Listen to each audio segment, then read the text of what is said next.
You are first going to need a plank of 3/4 inch wood. It doesn't matter what kind you use, so long as it is strong. This piece here is going to have one long 11.5 inch cut that will have all the crossbow parts on it, so it must be straight.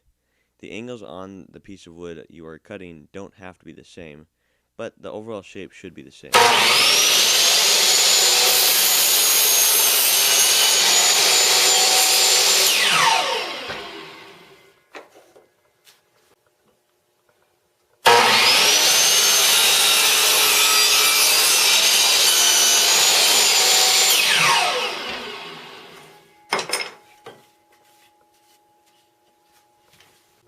Then you need to cut this 3.5 inch piece off the wood, going an inch down. After this, you should be done with the main piece.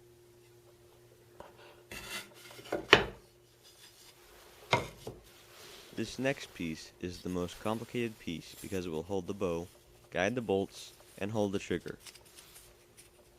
Use 3/4 inch wood for this too. For the cut, you should make it 8 inches by 1 inch.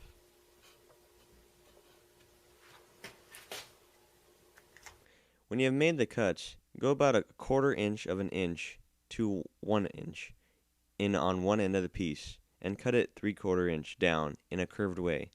Watch the video to make sense of this complicated step.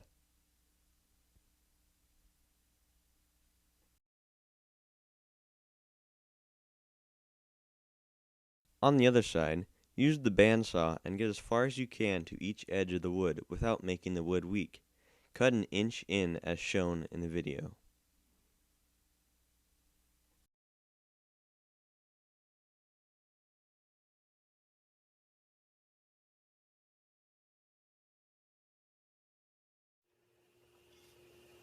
This piece should now fit into the piece you cut earlier.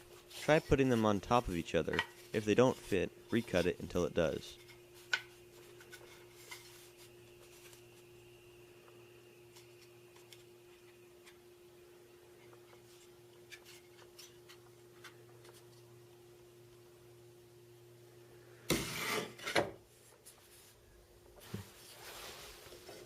These next two pieces are almost exactly alike. They are just a paint stirring stick cut in half with holes drilled into each side. The pieces will hold the dowel that makes up the trigger of the crossbow. Cut the holes according to the size of the dowel.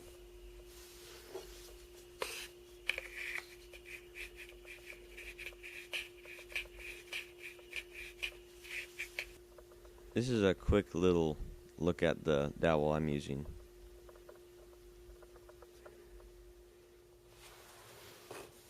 This is the trigger part. It must be the narrowest and strongest plywood you have, only a small strip. Look in the video at how the piece fits into the already cut pieces of wood. It will take a few tries to cut the dip in front of the wood, so make sure you've got more than just one. Make the cuts with a bandsaw or any other tool you have that can cut it.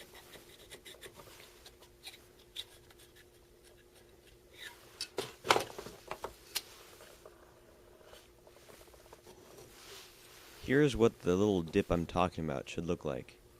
Kind of a little trough curve. And right here is me cutting the dip. And make sure that you cut it straight and not too weak, because you might cut off some of it and it might end up breaking when you have the string pulled back.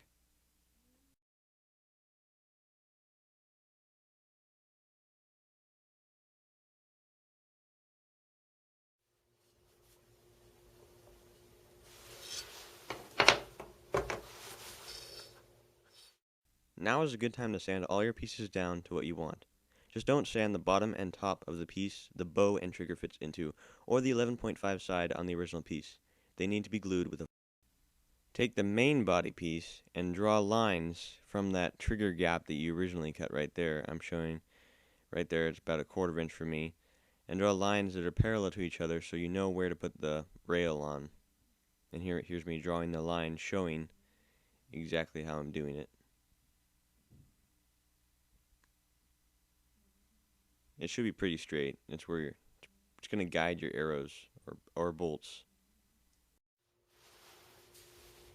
On the main body piece is going to be a few lined up popsicle sticks. This will form the rail the bolt and string will slide across. In this video clip, it shows me marking the spots with tape and then cutting them down so the popsicle sticks can fit together without having gaps.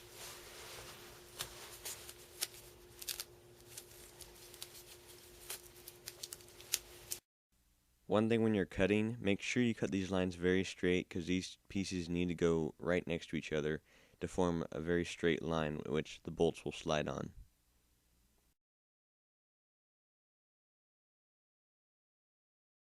Here are the popsicle sticks being glued onto a fake sample piece because the main body piece was too hard to work with on video.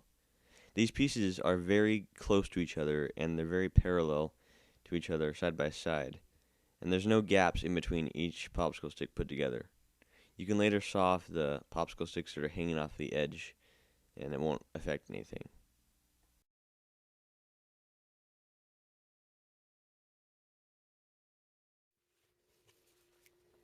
At this point, all you need to do is glue the pieces together. I highly recommend you use real glue, wood glue, instead of hot glue, but I decided to use hot glue because it's faster and dries faster.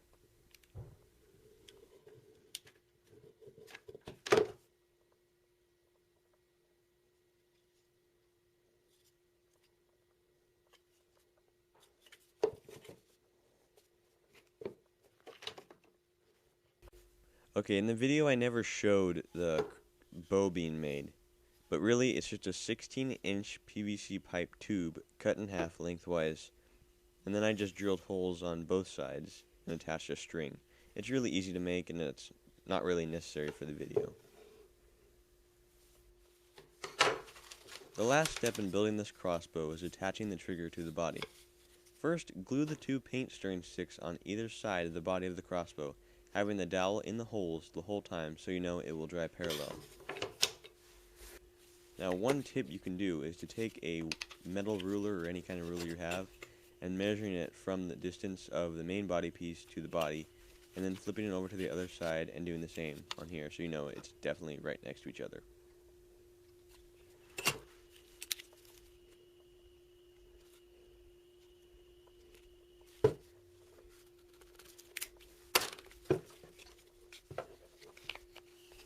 Now the very last step on here is to take the dowel and put it in so you can place a trigger onto it and mark where the hole should go. This is a very important step because it determines where the trigger will lift up to hold the string and how sensitive it is. Please watch the video to see what I really meant by this. Right here I'm showing the hole being drilled and then it being attached.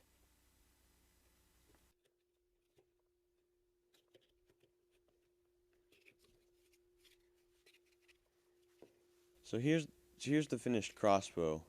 It looks really good and it works very good, much better than the original. And don't really pay attention to the pink string because that's the only kind of string I had.